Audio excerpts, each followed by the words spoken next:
This is the story of a man named Stanley. Stanley worked for a company in a big building where he was employee number 427. Employee number 427's job was simple. He sat at his desk in room 427 and he pushed buttons on a keyboard. Orders came to him through a monitor on his desk, telling him what buttons to push, how long to push them, and in what order. This is what employee 427 did every day, of every month, of every year. And although others might have considered it soul-rending, Stanley relished every moment that the orders came in, as though he had been made exactly for this job. And Stanley was happy. And then one day, something very peculiar happened. Something that would forever change Stanley. Something he would never quite forget. He had been at his desk for nearly an hour when he realized that not one single order had arrived on the monitor for him to follow. No one had showed up to give him instructions, call a meeting, or even say hi. Never in all his years at the company had this happened, this complete isolation. Something was very clearly wrong. Shocked, frozen solid, Stanley found himself unable to move for the longest time. But as he came to his wits and regained his senses, he got up from his desk and stepped out of his office. Okay, I was recommended by a friend to try this game, so I've never played it before, but willing to give anything a go. So let's go. All of his co-workers were gone. What could it mean? Stanley decided to go to the meeting room. Perhaps he had simply missed a memo. Alright, but first I'm going to have a look around in case there's things to collect. No matter how hard Stanley looked, he couldn't find a trace of his co-workers. Alright, just looking for stuff to carry in case I need it later. Don't want to get to the end and then be like, oh, I should have grabbed that mug from the first room. Now you can't complete the game or something silly like that.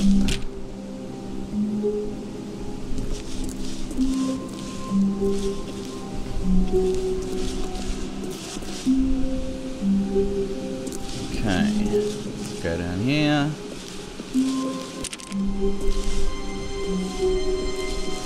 When Stanley came to a set of 2 open doors, he entered the door on his left.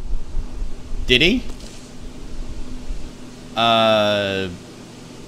Why did I go on the left? I really want to go to the right. I'm going to go to the right. This was not the correct way to the meeting room, and Stanley knew it perfectly well. Perhaps he wanted to stop by the employee lounge first, just to admire it. Or I just wanted to go to the right. Alright, well, I'll keep going.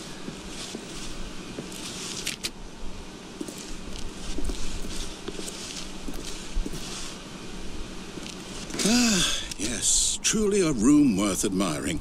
It had really been worth the detour after all, just to spend a few moments here in this immaculate, beautifully constructed room. Stanley simply stood here, drinking it all in. Oh yes, very funny. Drinking it all in, as I'm looking at a drinking machine. Ah, puns. Yes, really, really worth it being here in the room. A room so utterly captivating that even though all your co-workers have mysteriously vanished, here you sit looking at these chairs and some paintings. Really worth it. Alright, well, I'm not going to rush just because you want me to. I want to look around. I haven't played this before. At this point, Stanley's obsession with this room bordered on creepy and reflected poorly on his overall personality.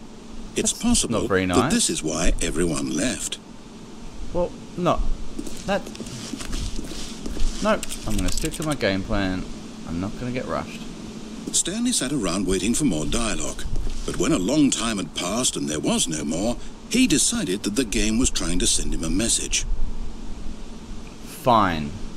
I'll go this way. But at last, he'd had enough of the amazing room, and took the first open door on his left to get back to business.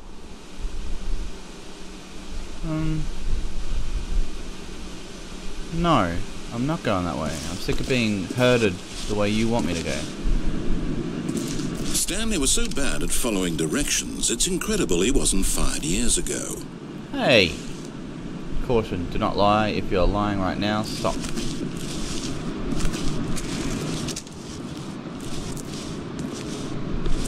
Looks like a dock. Warning.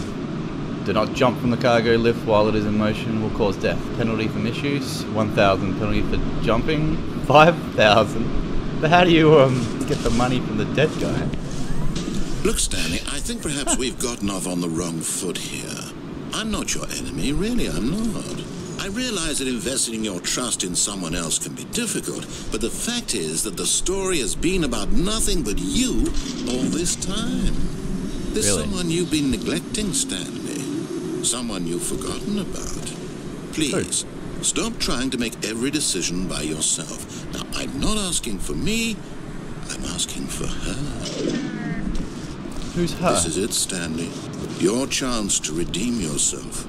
To put your work aside. To let her back into your life. She's been waiting. Emotional blackmail much?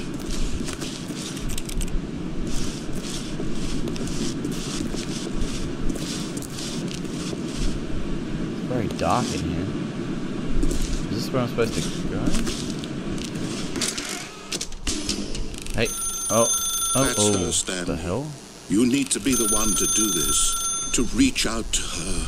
If you can truly place your faith in another, then pick up the phone. Okay. Don't see any other thing I can do. It's a room with no exits. Oh, Stanley, is that you? Hold on, sweetie. Sorry to keep you waiting. I'm just pulling the bread out of the oven. All right. Okay, there we Start at room go. 427. All right, now, I want you to come in and tell me all about your day. Gotcha. Oh, come on. Did you actually think you had a loving wife who'd want to commit their life to you? I'm trying to make a point here, Stanley. I'm trying to get you to see something. Come inside. Let me show you what's really going on here. I really want to go that way because you're a pain, but I guess This is a very sad story about the death of a man named Stanley. what?